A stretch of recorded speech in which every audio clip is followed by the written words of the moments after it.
Hello friends, welcome to Beeno's world. எல்லோரும் எப்படி இருக்கீங்க? ரொம்ப நாள் கழித்து ஒரு குட்டி vlog தான் பார்க்க போகிறீங்க. நாங்கள் ரீசெண்டாக சிந்தாதிரிப்பேட் மீன் மார்க்கெட் தான் போயிருந்தோம். மார்னிங்கே போயிட்டோம். ஏன்னா எங்கள் பெரியம்மா ஊர்லேருந்து வரனால அவங்களுக்கு மீன் செஞ்சு கொடுக்கலான்னு சொல்லிவிட்டு எங்கள் அக்காவுக்கும் செகண்ட் ப்ரெக்னென்சியில் இருக்காங்க. சரி, அவங்களுக்கும் மீன் வாங்கி சமைச்சு கொடுக்கலான்னு சொல்லி தான் நாங்கள் கிளம்பியிருந்தோம். மார்னிங் சீக்கிரமாகவே கிளம்பிட்டோம் இங்கேருந்து. முன்னாடிலாம் வானகரத்தில் தான் நாங்கள் மீன் வாங்கிட்டு இருந்தோம். இப்போ ரீசெண்ட் டேஸாக தான் சிந்தாதிரிப்பேட் போயிட்டுருக்கோம். அங்கே நல்லாயிருக்கு, ரொம்ப பிடிச்சிருக்கு, ஃப்ரெஷ்ஷாக இருக்குது மீன் எல்லாமே. மீன்லாம் செம பெருசாக இருந்துச்சு, பெரிய பெரிய வஞ்சரம் மீன்லாம் இருந்துச்சு. எனக்கு பிடிச்ச ஃபேவரட்டான கிளி மீன் அங்கே இருந்துச்சு. கிளி மீன் ரொம்ப டேஸ்ட்டாக இருக்கும். ஒரு தடவை திருச்சிக்கு ஊருக்கு போயிருந்தப்போ எங்கள் பெரியம்மா வாங்கிட்டு வந்திருந்தாங்க கிளி மீன்.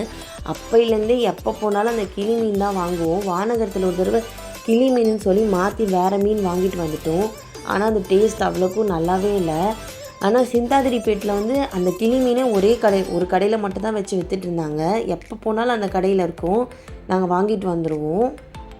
நாங்கள் என்ன மீன் வாங்கினோன்னா கிளி மீன் தான் வாங்கியிருந்தோம். ஒரு பெரிய கிளி மீன் அங்கே இருந்ததுலேயே அதான் பெருசாக வாங்கிட்டா ஷேர் பண்ணிக்கலாம்னு சொல்லிட்டு பெருசாகவே எடுத்துட்டோம். அது ஒரு 3.5 கிலோ கிட்டே இருந்துச்சு, நல்லா பெருசாக இருந்துச்சு.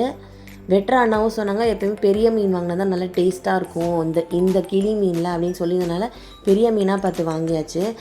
கூடவே ஜிலேபி மீன் தான் வாங்கியிருந்தோம். அது 1 கிலோ 80 ரூபான்னு சொல்லி 2 கிலோ வாங்கியாச்சு. நான் 1 கிலோவே எங்கள் அம்மா 1 கிலோ எடுத்துக்கிட்டாங்க.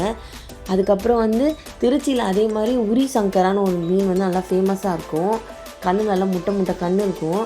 அதுன்னு நினச்சிட்டு நாங்கள் இங்கே வாங்கியிருந்தோம். ஆனால் அந்த மீன் உரி சங்கரா இல்லை. ஆனால் கொடுக்கும்போது உரி சங்கரான்னு சொல்லி தான் கொடுத்தாங்க. நாங்களும் வாங்கிட்டோம். ஆனால் அது உரி சங்கரா இல்லை. உரி சங்கரானா தோலை ஃபுல்லாக உரிச்சிடுவாங்க 2 சைடுமே. ஆனால் இந்த மீனுக்கு வெறும் செதால் மட்டும்தான் எடுத்து கொடுத்துட்டு கட் பண்ணி கொடுத்தாங்க. நாங்களும் எப்படி இருக்கும் அப்படின்னு நினச்சிட்டு வந்தோம். ஆனால் டேஸ்ட் சூப்பராக இருந்துச்சு. சங்கரா மீன் விட ஒரு படி சூப்பராக டேஸ்ட்டாக இருந்துச்சு. வரும்போது அங்கேயே மீனெல்லாம் கட் பண்ணி வாங்கிட்டு வந்துட்டோம். பெர் கேஜி 40 ருபீஸ் அவங்க சார்ஜ் பண்ணாங்க கட் பண்ணுறதுக்கு.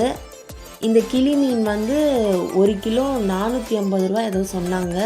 நாங்கள் ஒரு 1500 கிட்ட அந்த ஃபுல் மீனையும் வாங்கிட்டோம். நாங்கள் மீன் கட் பண்ணுற இடம் பக்கத்துலேயே வஞ்சர மீன் மண்டை மட்டும் தனியாக விற்றுட்டு இருந்தாங்க.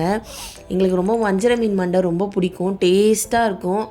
ஆனால் இந்த வாட்டி வாங்க முடியல, ஏன்னா நிறையா வாங்கினால இதையும் வாங்கி என்ன பண்ணுறதுன்னு சொல்லிட்டு வச்சுட்டு வந்துட்டோம். வரும்போதே ரொம்ப டயர்டாகிடுச்சு.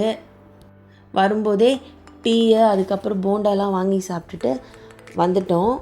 அதுக்கப்புறம் நான் டெய்லரிங் கிளாஸ் போக வேண்டியது இருந்துச்சு. அதுக்கப்புறம் எங்கள் அம்மா தான் எல்லா மீனையும் க்ளீனாக கழுவி எனக்கு ரெடி பண்ணி கொடுத்துட்டாங்க. ஃப்ரிட்ஜில் கொஞ்சம் ஸ்டோர் பண்ணி வச்சுக்கிட்டேன். அன்றைக்கி மீன் குழம்பும் மீன் வறுவலும் தான் செஞ்சுருந்தேன்.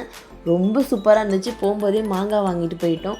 நல்லா மாங்காய் போட்டு புளிப்பாக மீன் குழம்பும் ஃபிஷ் ஃப்ரையும் சூப்பராக இருந்துச்சு. ஏன்னா அன்றைக்கே வாங்கி அன்றைக்கே செஞ்சு சாப்பிட்றது வேறு லெவல் டேஸ்ட்டாக இருக்கும். என்ன தான் நம்ம ஸ்டோர் பண்ணி வச்சாலும் அன்றைக்கே வாங்கி செஞ்சு சாப்பிட்ற டேஸ்ட் வரவே வராது.